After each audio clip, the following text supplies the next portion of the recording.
Hey there YouTube, this is 11 Bronson back here again, and I actually forgot to show you a big part of my collection of the DVDs. Well, technically I did show you these movies in my Sean Connery DVD collection, um, but I do have all the James Bond movies also on DVD in this limited edition at the time, Briefcase edition. Um, yeah, I totally glanced over it when I did all the DVDs and stuff. And this also gives me a chance to talk more in depth about the James Bond movies because I did really kind of briefly covered all the movies. But here in this briefcase, which I'm going to show you a bit, the 007 briefcase. As you can see, this is a pretty old edition. It's dented, it's dirty, it's got scratches on it. But overall, considering I have this for over a decade, probably I got this in 2007, 2008. It's got to be one of those 2 years that I got this one. Considering that I have it for so long, it's still in pretty decent shape, right? Anyway, let's talk about the James Bond movies. Let's open this thing up. The code is of course 007. And here inside are all the James Bond movies, which we are going to talk about individually this time. This time it's not going to be like, oh yeah, this is that, that is that. No, we're actually going to take them out and take a look at the physical copy inside. So starting off, they're in order. The first James Bond movie of the official Bond movies is Dr. No from 1962. Starring Sean Connery as James Bond. In my opinion, the most iconic James Bond, as I said. You know, he's probably my favorite actor in the part, but my favorite Bond incarnation itself it's Roger Moore, always been for me. But Sean Connery definitely is the most iconic and the most cool looking. And these are I'm not gonna show you for all the DVDs, but this was the Ultimate Edition DVDs, which I'm sure a lot of Bond fans know these. They were very great at the time. I mean, of course now we have Blu-rays and everything's better, but this was 2 discs at the time, a bonus disc, and you also had a booklet for each of the movies. And for this one, I'm gonna show you the booklet a bit. So, Dr. No, great movie, directed by Terrence Young. Based on the novels by Ian Fleming, which I do have. We might actually talk about that someday, but yeah, iconic movie. This is the one that started it all. Ursula Andress you got as the first Bond girl, Honey Rider, when she comes out of the water in that bikini. I mean, that is an iconic moment. Certainly one that, yeah, will be remembered. Dr. No, 1962. I mean, the James Bond movies, they've been running for almost 60 years now. It's now 58 years, right? And you can still watch Dr. No and From Russia with Love. They're not dated. They don't feel dated. Well, in certain aspects maybe, but I mean, they're still as fresh today as they were back then. Then you had the second one, From Russia with Love. Sean Connery returns once again as James Bond. Daniela Bianchi right there, might be one of the most beautiful Bond girls in my opinion. I like her. Yeah, and the first 4 Bond movies that came out annually. 1962 was Dr. No, 63 is this one. This might be one of my favorites of all time of James Bond. Certainly the novel by Ian Fleming is probably my favorite next to the Honor Majesty's Secret Service novel. And this is one of the best adaptations of the novel, so yeah. From Russia with Love. Not one that I really appreciated when I was a kid and I got into these movies, because then you want the more action-oriented Bond movies. The more so-called popcorn entertainment Bond movies. But it certainly is one that you appreciate as you get older, From Russia with Love, because it's more of a serious spy thriller, right? Anyway, the next one really set Bond mania into sky high, right? Goldfinger, 1964. this is probably one of the most iconic James Bond movies. I mean, you got Goldfinger played by Gert Frobe, German actor. Oddjob, right, with the hat. And I also want to mention this because she passed away last week. Honor Blackman as Pussy Galore. Yeah, one of the best Bond girl names. Yeah, Honor Blackman. She did sadly pass away last week, I believe. Yeah, she will be missed, definitely. I thought she was a really great actress from what I've seen of her. I've also seen her in some other movies, but definitely most remembered for Goldfinger. So, rest in peace, Honor Blackman. Godspeed.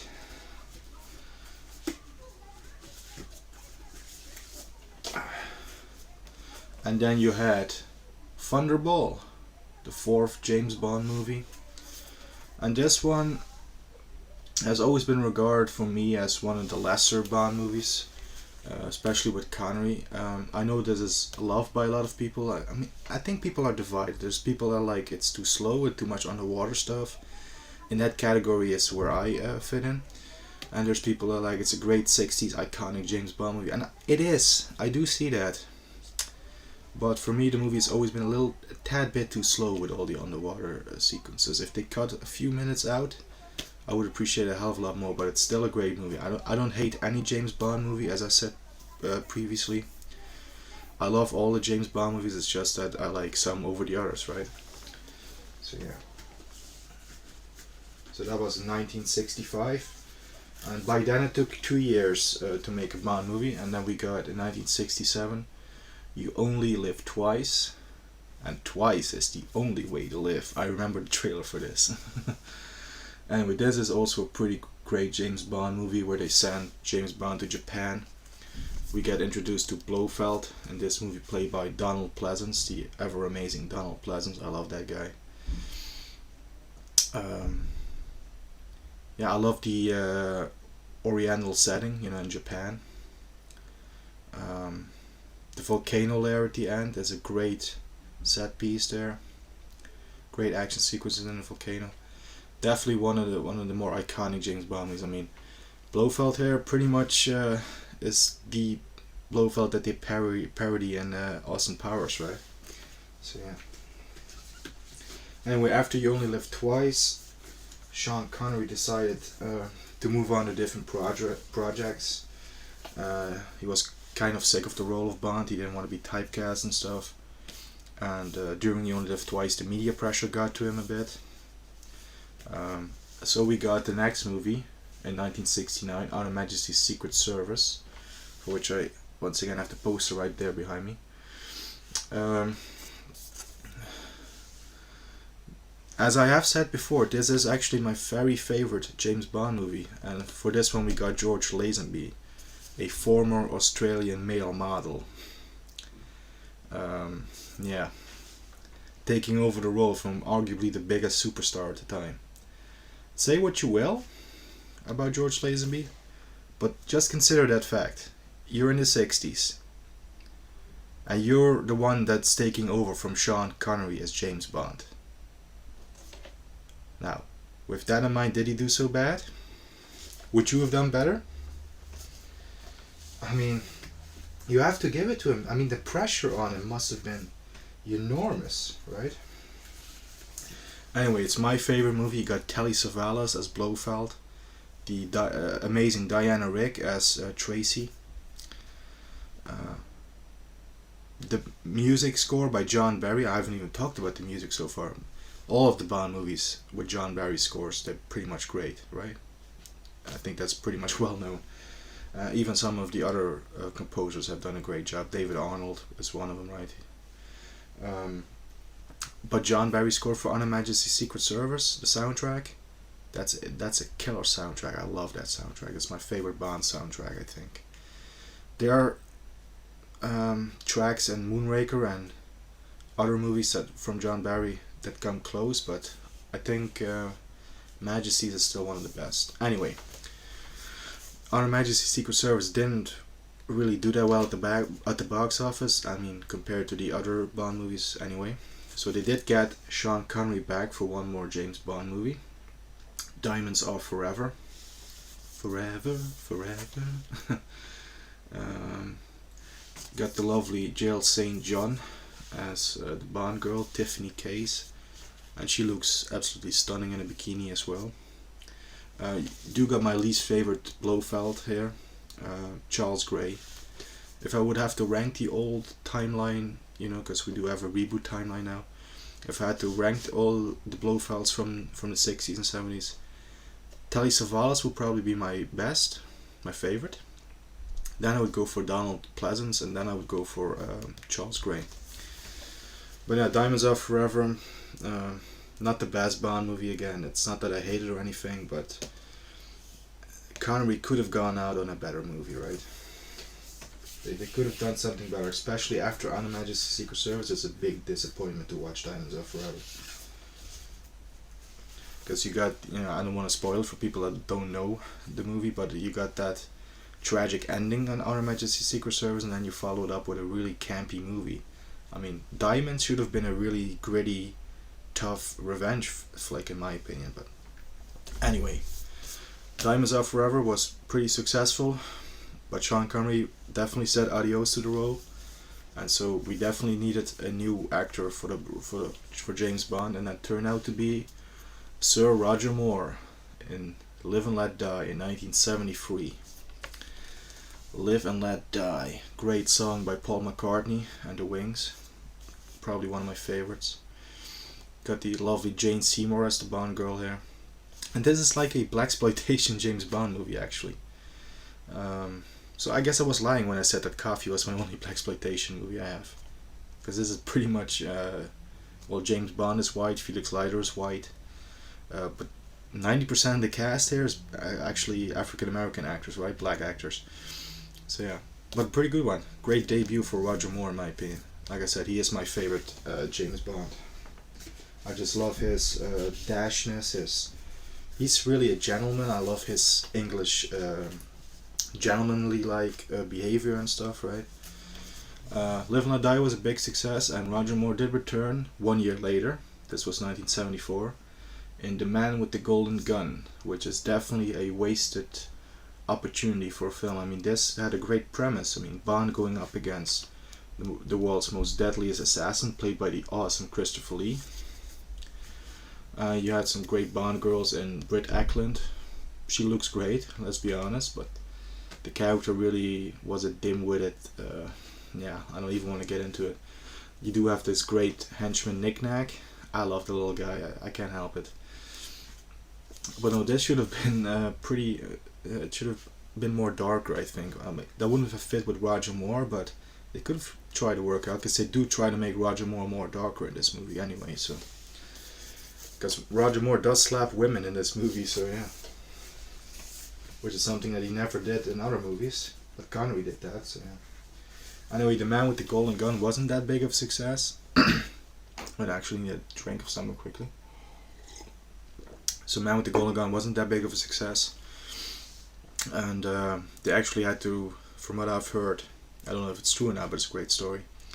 They actually had to put it on a double feature with the Charles Bronson movie Mr. Majestic, because the movie was underperforming, so they put it on a double bill with Mr. Majestic, so I thought that was interesting. Anyway, the next one would be for, oh damn, this is a bit damaged, too bad. The next one was in 1977, so it took about 3 years before we got the next one. The Spy Who Loved Me. This is a great movie though. This is the movie that introduced Jaws, played by Richard Kiel. You had the beautiful Barbara Bach as Major Amasova. That is a great sequence with the car, the Lotus Esprit. Spy Who Loved Me. My second favorite Roger Moore movie, actually.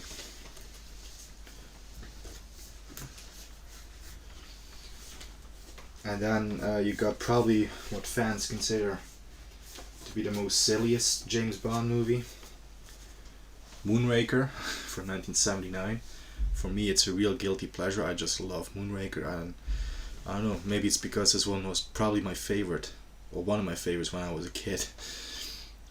But I just love Moonraker. Yeah, this is where Bond goes to space, for people that don't know. Jaws is back though, and you got a great villain in Michael Lonsdale. Got some great Bond girls, Lois Child as Dr. Holly Goodhead, and Corinne Clary as Doreen Dufour. Dufour, yeah.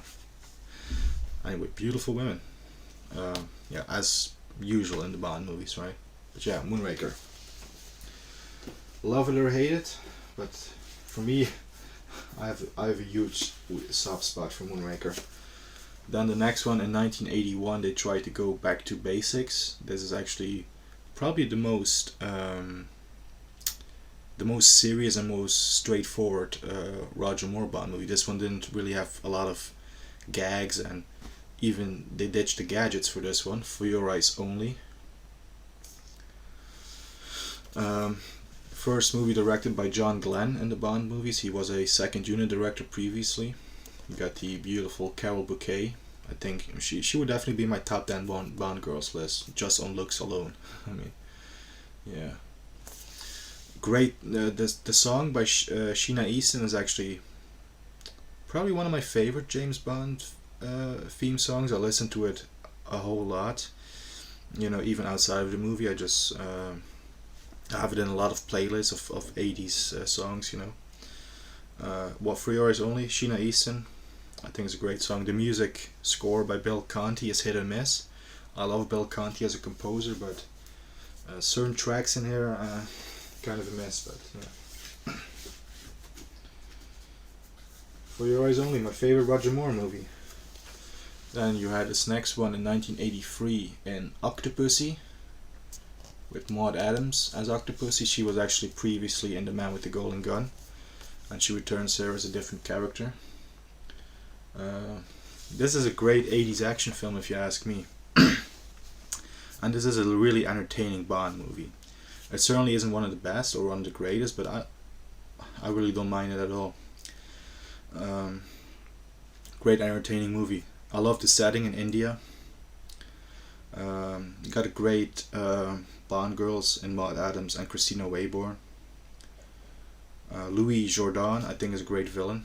And you also got Steven Berkoff from Rambo First Blood Part 2 and Beverly Hills Cop. He was a villain in those movies. He's the villain, a Russian general in this, yeah.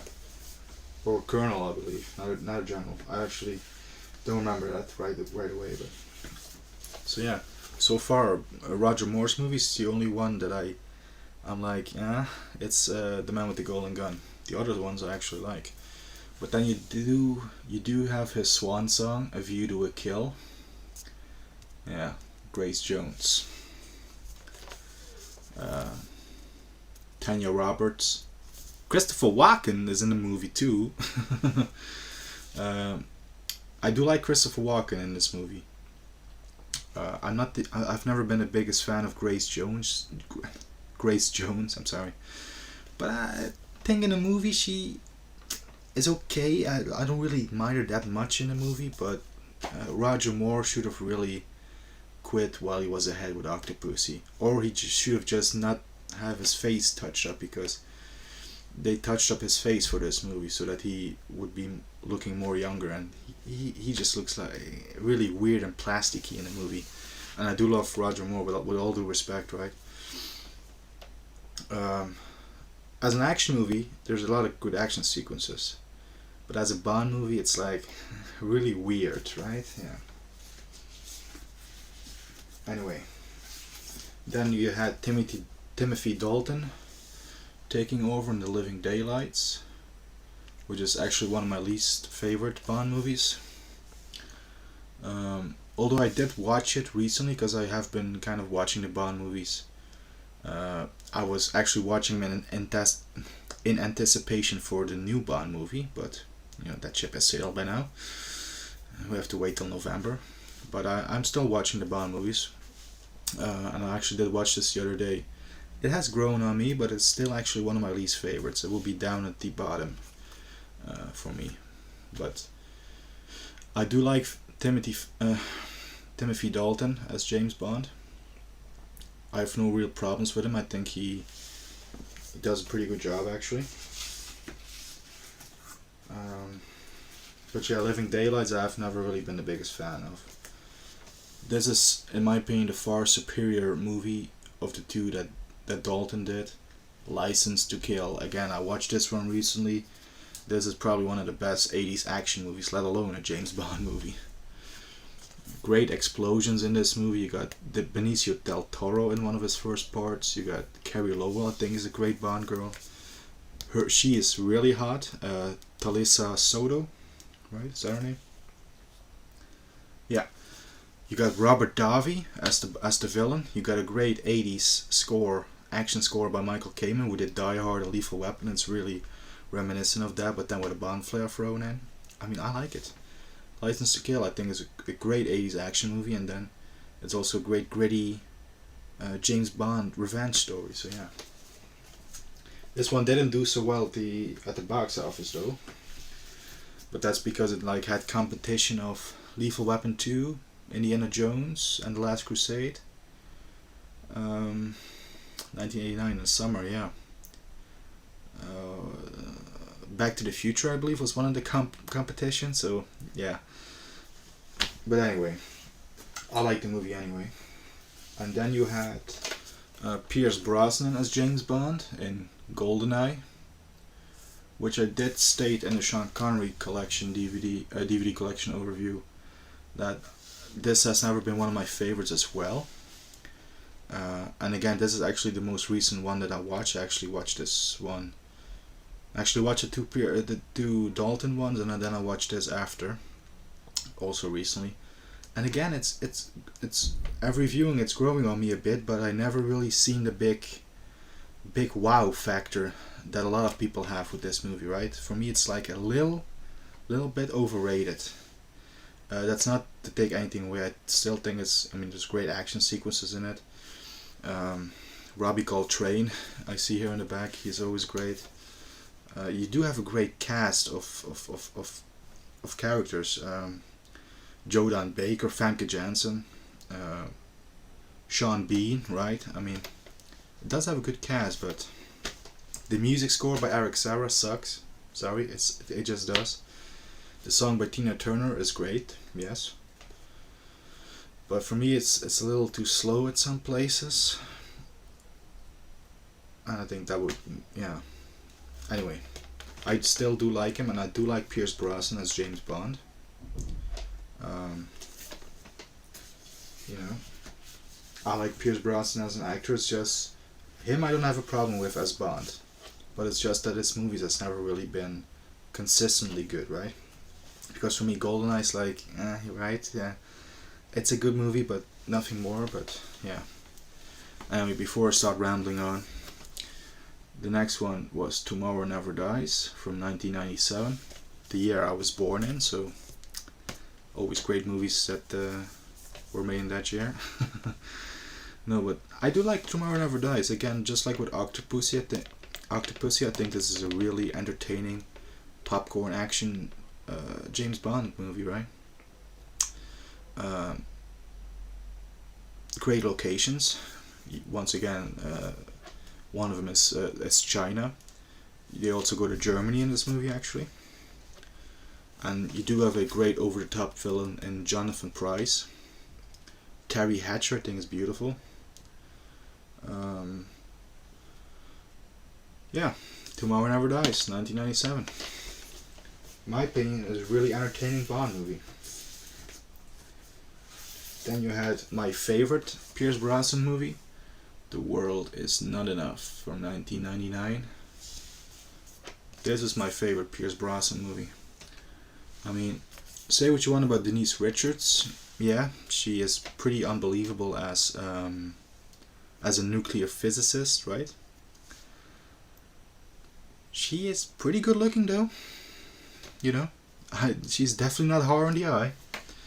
And Sophie Marceau might be one of my And Sophie Marceau might be actually one of the hottest Bond girls. Actually, Sophie Marceau would definitely be in top 5. She's not on the cover here, but and last performance here by Desmond Llewellyn as Q. He's been Q since From Russia with Love. This is the swan song for Desmond Llewellyn. He was great. He's yeah, he's a legend. Anyway, The World Is Not Enough, 1999. I love it. I think it's Pierce Brosnan's best movie. Which of course is followed by his worst movie, Die Another Day. I mean, she's the best part about this. I love Halle Berry. But no, it's too much unnecessary CGI. Him I didn't really care about as a villain. You had Toby Stephens as the villain. Yeah. You had Madonna in the movie and also singing the title song. Not the biggest fan of it. Don't mind nearly as much as I do Another Way to Die by Jack White and Alicia Keys. But yeah, Die Another Day, yeah, it's a mediocre Bond movie, right? It's not, yeah. Anyway, then we did have Daniel Craig taken over. Die Another Day was in 2002 for the 40th anniversary of Bond. But then in 2006 we had a reboot with Casino Royale. Daniel Craig takes over the role of James Bond 007. And what a great Bond movie this is.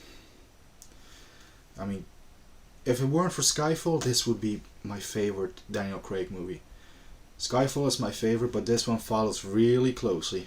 You know, this is a great movie. I've of course also read the novel by Ian Fleming. The novel is great. And surprisingly enough, the novel was written in 1953, or at least published in 1953. The movie is from 2006. Oddly enough, a lot of the novel is in there actually. Yeah. Anyway, Casino Royale, great movie. Did follow that up with Quantum of Solace, which is again one of the worst Bond movies for me. I do like Olga Kurylenko, but the editing is not great. The movie feels rushed because it was made during a writer's strike, right? And as a matter of fact, the director and Daniel Craig actually had to write some scenes and a lot of the stuff in the script on their own, and let's just say they're not writers, so yeah, don't really care for Quantum of Solace that much. And then my favorite Daniel Craig movie, Skyfall from 2012. I love Skyfall. I love the song by Adele. Great direction and cinematography by Sam Mendes and Roger Deakins respectively. Judi Dench as M steals the show in this one. This is really where she gets to shine the most. I mean, she had a few moments and sprinkled throughout the other Bond movies here and there. I mean, she's always great anyway, but in this one she really gets a chance to, you know, steal a spotlight and, you know, give that to an actress of Judi Dench's caliber, and she will deliver. Yeah, Skyfall, probably in my top 3 Bond movies of all time. The favorite would be Honor Majesty's, but I think this one would follow it, or I think this one would follow it. I think this would be my second favorite Bond movie actually. I think it would. Anyway, that is the DVD set here. But we do have another movie to quickly discuss, as we do have one more Daniel Craig Bond movie, Spectre, which a lot of people don't really care for that much.